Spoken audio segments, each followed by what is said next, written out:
শ্ৰী ৰাকেশ দুবে ডাঙৰীয়া, উপস্থিত আমগুৰি সমষ্টিৰ ৰাইজ, আই মাতৃসকল সকলোলৈ নমস্কাৰ জনাই মই দুআষাৰ ক'ব বিচাৰিছোঁ।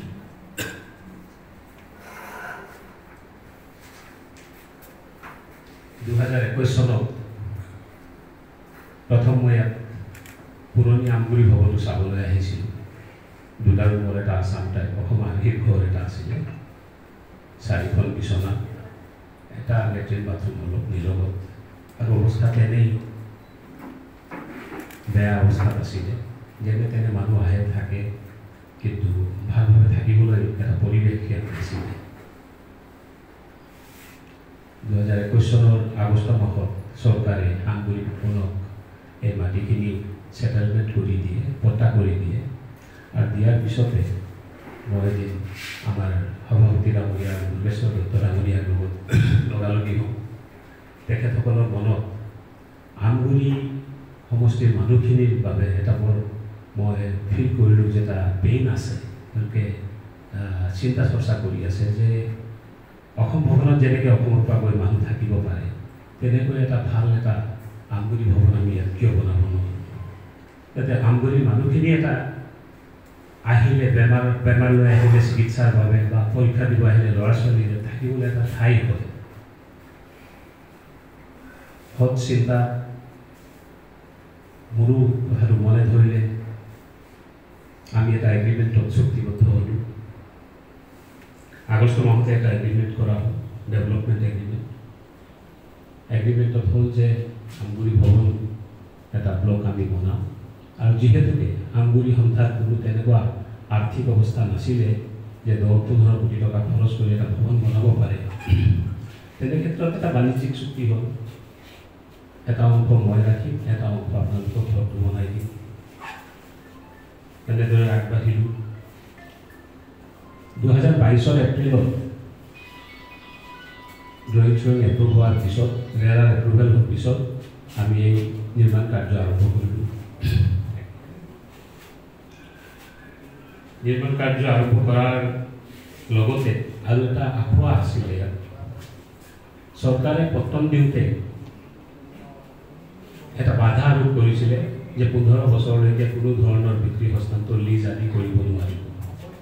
যিহেতু এটা বাণিজ্যিক চুক্তি, এইটো এটা নিজৰ দৰে, আমগুৰি সন্থাই সেই বিষয়টো লৈ চৰকাৰক জনাইছিলে যে আমাক এই যিটো বাধা নিষেধাজ্ঞা আছে, নিষেধাজ্ঞাটো প্ৰত্যাহাৰ কৰিব লাগে।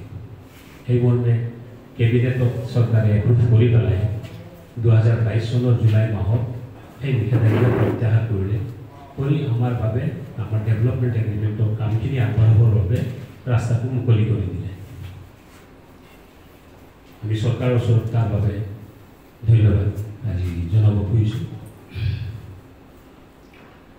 ভালেখিনি কাম আগবাঢ়ি যোৱাৰ পিছত হঠাৎ 2023 চনৰ নৱেম্বৰ মাহত আমি এটা মাননীয় আদালতৰ হুকুম পালোঁ, য'ত নেকি আমাক কাম বন্ধ কৰিবলৈ নিৰ্দেশ দিছিলে। এটা ইনজাংশ্যন পালোঁ। ইনজাংশ্যন পাই আমি হতবাক হৈ গ'লোঁ। আমিতো কোনো এনেকুৱা ইলিগেল কাম কৰা নাই যে ইনজাংশ্যন আহিব লগা হ'ব। গম পালোঁ আমাৰ ভিতৰৰ কোনোবা ভাল জনা মানুহে কাগজ পত্ৰ প্ৰভাইড কৰি কোনোবা এজন মিষ্টাৰ ৰাজীৱ হাজৰিকাৰ নামেৰে এটা টাইটেল চুট ফাইল কৰাইছিল। কেছ হ'ব পাৰে, কেছ হোৱাটো ডাঙৰ কথা নহয়। আমি লগে লগে আমাৰ তৰফৰ পৰা প্লাছ ছ'চাইটিয়ে আমগুৰি সন্থাই নিজৰ তৰফৰ পৰা অধিবক্তা নিযুক্ত কৰিলে। কৰি এমাহ পিছতে আমি সেই ইনজাংশ্যন অৰ্ডাৰটো ভেকেট কৰাবলৈ সফল হ'লোঁ। তেখেতসকলে কোৰ্টত কিছুমান মিছা কাগজ দাখিল কৰি এই ইনজাংশ্যনটো লৈছিলে, কিন্তু আদালতৰ নিয়মটো নিয়মে আদালতে নিজৰ নিয়মত চলে, আমাৰ কথাটো নচলে। ইনজাংশ্যন যদিও ভেকেট কৰি দিলে, কেছটো কিন্তু তেনেকৈ পৰি থাকিল। ডেটৰ পিছত ডেট, যিটো কয় তাৰিখ পে তাৰিখ, ডেটৰ পিছত ডেট হৈ গৈ থাকিল। কিন্তু আমাৰ কোনো ৰেষ্ট্ৰেইনিং অৰ্ডাৰ নাই। 2 মাহ পিছতে সেই একেগৰাকী মানুহে ৰাজীৱ হাজৰিকা ডাঙৰীয়া প্লাছ আদাৰ্ছ তেওঁলোকৰ আৰু 5-6জন আছে, তেখেতসকলে হাইকোৰ্টত এটা আপিল ফাইল কৰিলে। আপিলটো পেণ্ডিং হৈ আছে বৰ্তমান। আমাৰ অধিবক্তা দুজন আছেই, তেওঁলোকে এই বিষয়ে বিশেষ আপোনালোকক দাঙি ধৰিব পাৰিব। আপিল ফাইলৰ 3 মাহ পিছত সেই একেগৰাকী মানুহখিনিয়ে আৰু এটা PIL হাইকোৰ্টত ফাইল কৰি দিলে। কোঠতে কিবা নহয় কিবাকে কামটো বন্ধ কৰাব লাগে, কিন্তু কোৰ্টে পৰিস্থিতি বুজিলে, কাগজ পত্ৰ দেখিলে, দেখি কোনো ধৰণৰ নিষেধাজ্ঞা কোৰ্টে তেওঁলোকে দিয়া নাই। আমিও যিহেতু কোৰ্টৰ কোনো নিষেধাজ্ঞা নাই, কোনো বাধা বিঘিনি নাই, আমি যিটো আমাৰ উদ্দেশ্য আগবাঢ়ি গৈ আছোঁ।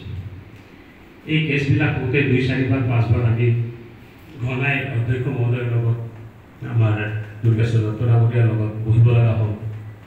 তেখেতসকলৰ মনত যিটো জেদ দেখিলোঁ যে নহয়, আমি আমগুৰি সন্থা, আমি আমগুৰি মানুহৰ কাৰণেহে কাম কৰি আছোঁ, মই কোনো ব্যক্তিগত স্বাৰ্থত কৰা নাই।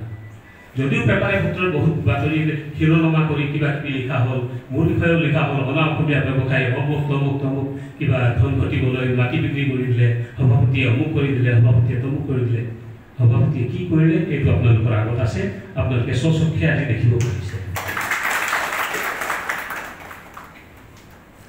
বাতৰি হেডলাইন বনোৱাটো সহজ কাম, কাম এটা কৰি উলিওৱাটো কিমান কঠিন কাম, সেইটো কৰাজনেহে বুজি পায়। আৰু আজি আপোনালোকে দেখিছে, গতিকে আপোনালোকে হয়তো এইটো উপলব্ধি কৰিব পাৰিছে। আমগুৰি ভৱনত আমি কাম আগবঢ়াই গৈ আছোঁ। মোৰো এটা জেদ আহি গ'ল যে ইমান কেছ কৰি আছে, ইমান হাৰাচমেণ্ট কৰি আছে।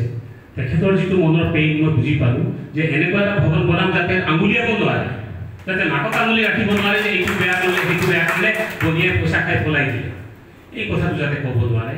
মই মোৰ ল'ৰাক ইনষ্ট্ৰাকশ্যন দিলোঁ, যি পাৰা চব ভাল বস্তু লগাবি, কোনো এটা যাতে কমপ্লেইন নহয়। আপোনালোকে সেইটো ওপৰত ৰুমত গ'লে দেখিব, ফুল্লি ফাৰ্নিচাৰ আমি ৰুম এৰেঞ্জ কৰিছোঁ।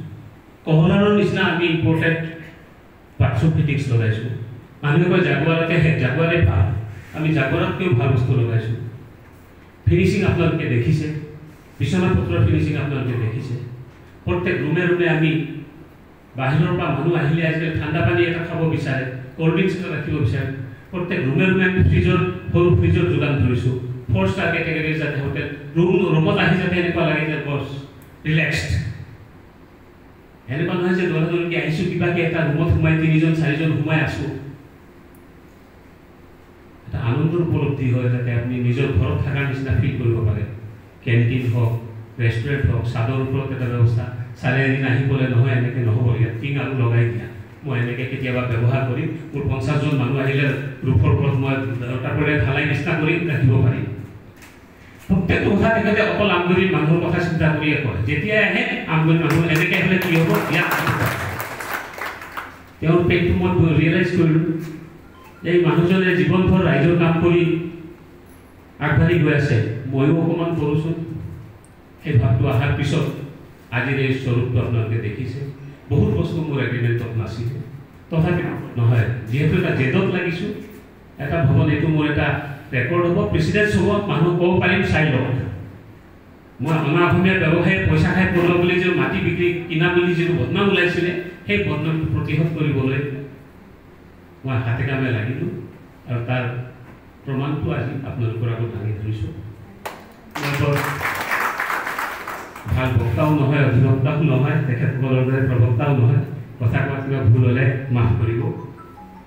বৰ্তমান আমি এই বিল্ডিঙত অকুপেঞ্চি চাৰ্টিফিকেট GMCৰ পৰা পাই গৈছোঁ। বিল্ডিংটো সম্পূৰ্ণৰূপে কমপ্লিট হৈছে বুলি এটা অকুপেঞ্চি চাৰ্টিফিকেট ইছ্যু কৰে, সেইটো আমি মাৰ্চ মাহত পালোঁ। যিহেতু আপোনালোকে এতিয়া প্ৰতিবেদন পঢ়োঁতে হয়তো শুনিছিলে যে এপ্ৰিল মাহত আমি ঘৰটো দিব পাৰিম। 24 মাৰ্চত আমাৰ অকুপেঞ্চি চাৰ্টিফিকেট পাই গ'লোঁ। তেতিয়াৰ পৰাই ভৱনটো ৰেডি হৈ আছে, আপোনালোকে যেতিয়া ইচ্ছা হেণ্ডঅভাৰ ল'ব পাৰে। এতিয়া কিন্তু মই অলপ জোৰ কৰিছোঁ যে 4 মাহ হ'ল ঘৰ এটা বন্ধ কৰি ৰখা মানে তাত কিবা কিবি কাম ওলাই থাকে। আপোনালোকে ভালকৈ বুজে, ঘৰত এমাহ ঘৰ বন্ধ কৰি গ'লে এলাৰ্মটোৰ পৰা আদি কৰি বহুত ধৰণৰ প্ৰব্লেম আহে, পইতা চোৰা হয়, কিবা হয়, মেইনটেইন কৰি থকাটো এটা মানে খৰচী কাম আৰু লগতে কষ্টকৰ কাম। ইমান ডাঙৰ বিল্ডিং এটা সদায় চাফা কৰি থকা, সদায় ঝাৰু দি থকা, এইটো এটা বৰ ডাঙৰ কাম। মই প্ৰেচিডেণ্ট ছেক্ৰেটাৰী চাহাবক দুইজনকে বহুত দিনৰ পৰা মই ৰিকুৱেষ্ট কৰি আছিলোঁ যে আপোনালোকে মোৰ পৰা হেণ্ডঅভাৰ লৈ লওক, কিন্তু বোধহয় মাননীয় মুখ্যমন্ত্ৰীৰ পৰা হয়তো এই উদ্বোধনীৰ বাবে হয়তো গ্ৰীণ ছিগনেল পোৱা নাই কাৰণে তেখেতসকলে এইটো অকণমান বিলম্ব হৈছে বুলি মই উপলব্ধি কৰিব পাৰিছোঁ। আজি এই গোটেই সমাজখন আছে, সাধাৰণ সভাখন আছে।